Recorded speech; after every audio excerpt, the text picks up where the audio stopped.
I want to talk about the current state of Bitcoin, essentially. It's currently at, what's happening, and are you bullish or bearish right now, short-term, mid-term, and long-term on Bitcoin? That last 69,000 top, the market was still accumulating on chain, but that drive down to where we are now in the mid-30s.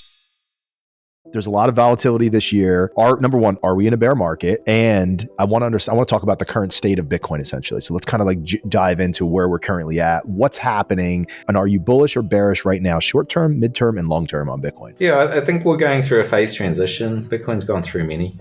Probably the last great one was the start of 2013 when futures arrived with BitMEX, and that changed the complete dynamic of trading. And then the next phase transition was the introduction of institutions in a big way with MicroStrategy that led a lot of credibility amongst hedge funds. So we had Ruffer Invest, any number of hedge funds and high net worth people in that space, like Ray Dalio came out and said he was investing. So there was then this validation. So a lot of spot investment from institutions and family offices, which happened in pretty much 2020. And now we're in this phase where I would say another transition where the market's maturing, getting more sophisticated. We've finally got an ETF. Unfortunately, it's a futures-based ETF. We've got significant volume on the CME futures exchange. So we've got very large, I'd say, Wall Street players that trade it on the futures market, and that is having very large influence on the price. And so that last 69,000 top, the market was still accumulating on chain, but that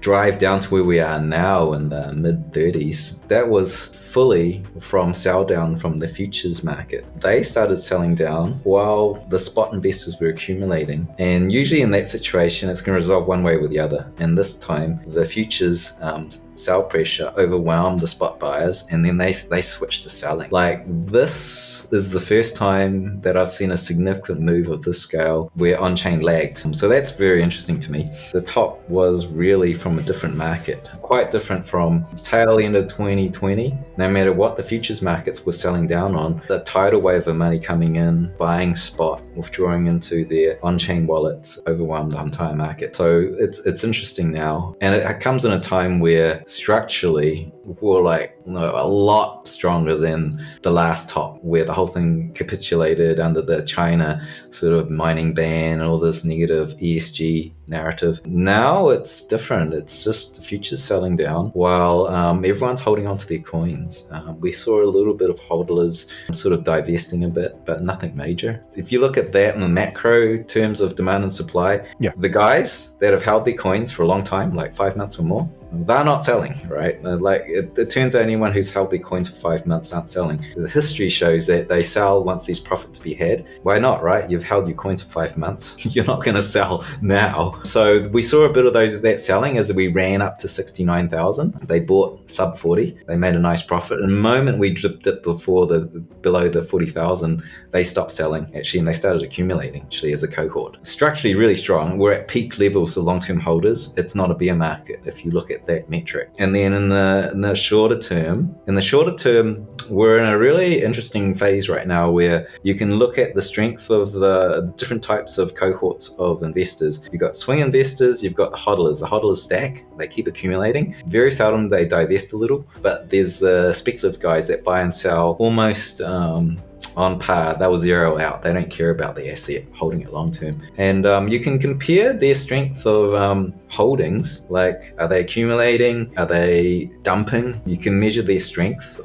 Right now, they're holding and accumulating, and you can compare that to the price because there's a very strong correlation between their behavior as holders or sellers and the price, and actually it leads it. And so the price is sold down so low and their level of holding hasn't budged that much. In fact, it's rebounding from a little dip right now. It's put us in I call it kind of like a total eclipse of the sun. It doesn't happen very often, but it's happening right now.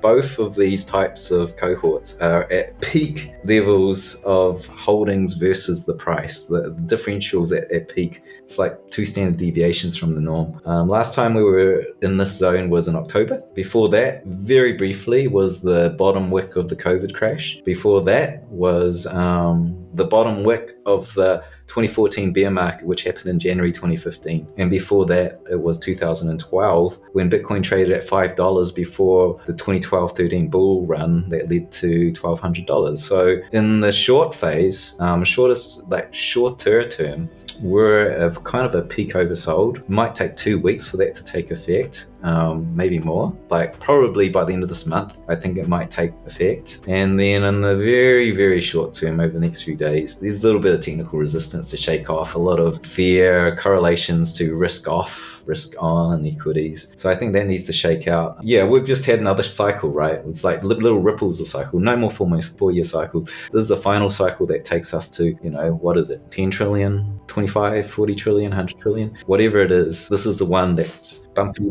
I think it's very, very over optimistic right now with all of these, even the stock to flow. I think it's over optimistic. Like when we say this, we've got to discounted cash flow to today's value, because we don't know what the US dollar is going to inflate to in the future. In today's dollars, we're flirting with 1 trillion. I think we need to get past that to get legitimacy. I think from 1 trillion to maybe the gold cap will be relatively smooth. Beyond that, I think it's going to be slow going. And I just sort of like wisdom of a crowd thing, and I just went out, what do you think it'll be? 1 trillion, 10 trillion, 100 trillion? And vote weighted average was about 40 trillion. That's fair. It's like US dollars is, I think it's like 20-25 trillion. Stock flows next this run, because it sort of does kinks. This current run we're on is 110%. Yeah. We're not doing that right now, and I don't think we will. And there's fundamental reasons why I think that. And like if you look at stock to flow, fundamentally it's like this is how much scarcity there is, and this is how we value it, right? And so it just turns out it's well on a straight line. It's very scarce, like gold.